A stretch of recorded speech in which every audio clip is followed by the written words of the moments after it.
In our previous empirical formula questions, we've started with a mass percent and converted those masses into moles and then made a mole-to-mole ratio.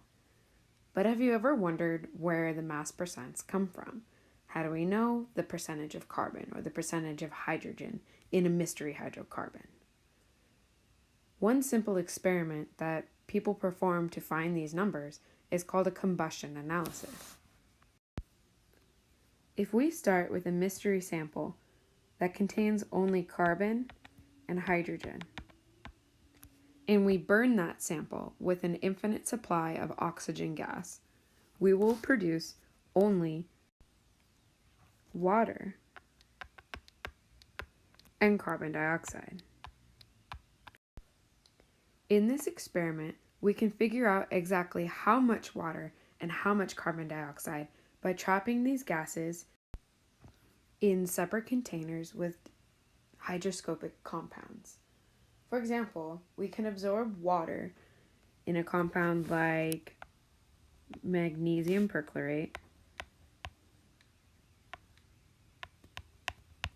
and we can trap the carbon dioxide in a similar type of compound like sodium hydroxide. Since the product gases of water and carbon dioxide have nowhere to go other than these containers, the mass changes in these containers tell us exactly how much of each compound is produced. Now let's start with some sample numbers.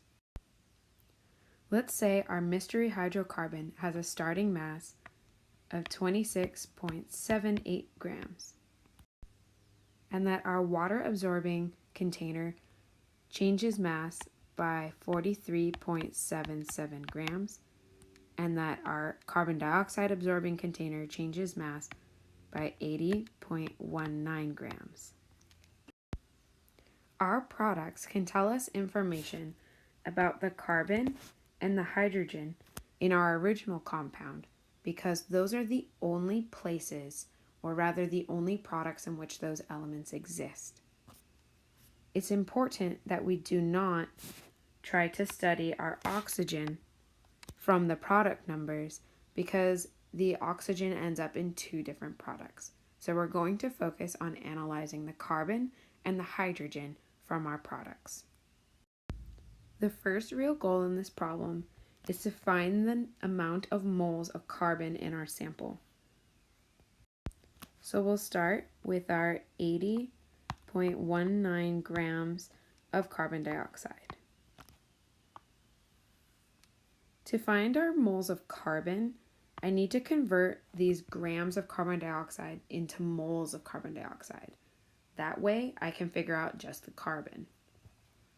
Okay, so I calculated the molar mass of the carbon dioxide to be 44.01 grams of carbon dioxide per mole of carbon dioxide. Now I need to use a really handy mole-to-mole ratio within this chemical equation. I know that every time I have 1 mole of CO2, I have 1 mole of plain old carbon. We'll calculate that number later. We need to do the same thing for the hydrogen. So I'll take my 43.77 grams of water and convert these grams of water into moles of water using the molar mass of 18.016 grams of water to 1 mole of water.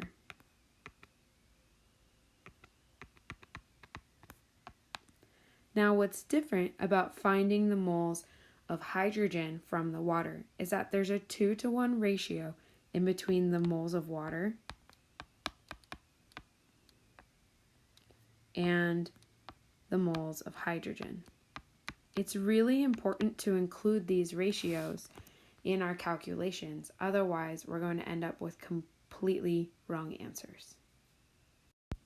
Okay, now we'll do a quick calculation by multiplying across the top of each of these dimensional analysis setups and dividing by the bottom to end up with 1.822 moles of carbon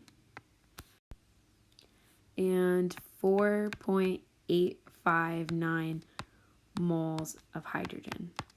Now, just like our last problem example, these are not whole number ratios yet for our empirical formulas. So what we're going to do is we're going to divide both of these mole numbers by our smallest number.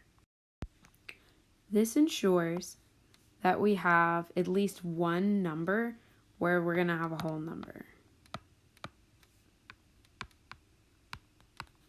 Okay, so right now we have ratios that are not quite whole numbers yet. Our carbon has a 1-to-1 mole ratio with itself, but the hydrogens ended up a little weird. In my calculator, I got 2.666 and then 9 if you round a little bit.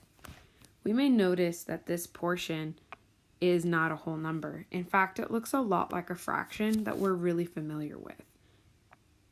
Most of us know from high school that 0.66 repeating is pretty much the same thing as 2/3. Now, I really want to have a whole number for my empirical formula problems. So I need to find a way to get rid of this 3 on the bottom of my fraction.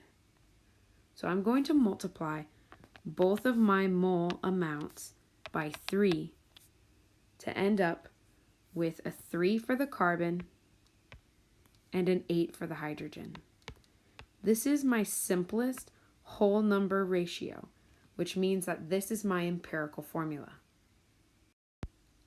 Though we have this question mastered and complete, it's really important that you practice a lot of questions from your textbook so that you can become familiar with all of these fraction tricks.